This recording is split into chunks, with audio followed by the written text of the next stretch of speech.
The sinking of the Edmund Fitzgerald remains one of the most haunting maritime mysteries in American history.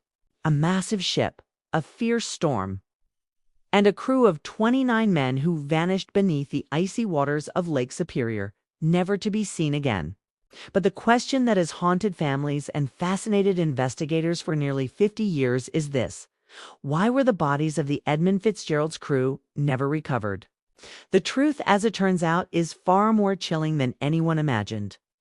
On November 10, 1975, the SS Edmund Fitzgerald, 729-foot iron ore freighter, is battling one of the deadliest storms to ever hit the Great Lakes. Winds howled at over 60 miles per hour. Waves reached as high as 35 feet, and the freezing rain turned the ship's decks into sheets of ice. The Fitzgerald was a workhorse of the lakes, built to carry thousands of tons of taconite iron ore pellets across the water. But on that dark, frigid night, the Great Lakes would show no mercy. At around 7:10 p.m., the ship's captain, Ernest McSorley, sent his final transmission: "We are holding our own." Minutes later, the Edmund Fitzgerald disappeared from radar, gone without a single distress signal. By morning, all that remained were pieces of debris, twisted steel, and oil floating on the surface of Lake Superior. The entire crew of 29 men had vanished with the ship, leaving behind only questions, grief, and legend. In the days that followed, rescue teams and divers searched tirelessly for survivors, or at least for answers. What they found was both fascinating and horrifying.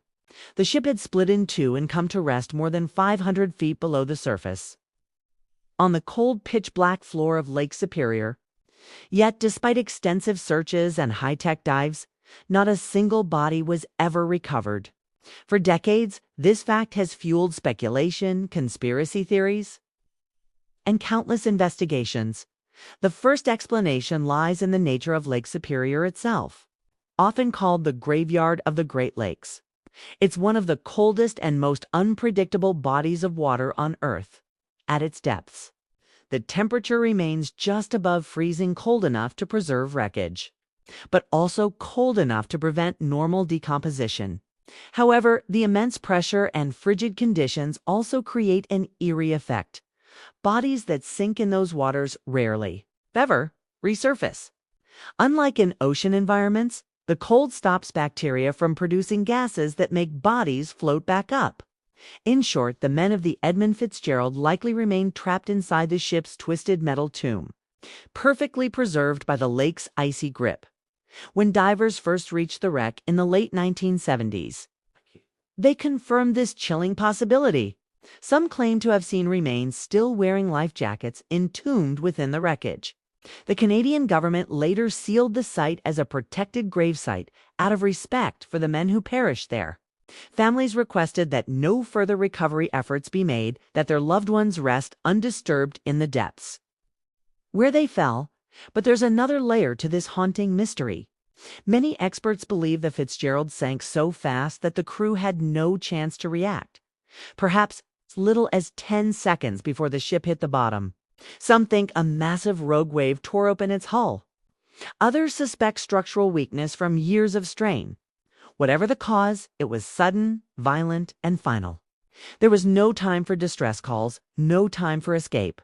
The men were likely still at their stations when the ship broke apart, swallowed whole by Lake Superior, in one swift motion. Even today, nearly 50 years later, the wreck remains eerily intact, a ghostly monument resting on the dark floor of the lake.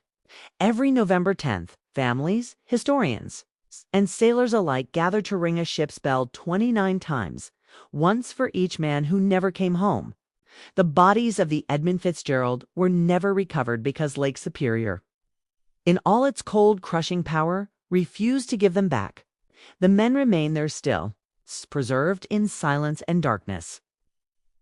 A somber reminder of nature's might and the thin line between man's strength and vulnerability. The ship may be gone, but its legend endures, echoing in the winds over Lake Superior, where the bell still tolls for the 29 souls lost to the deep.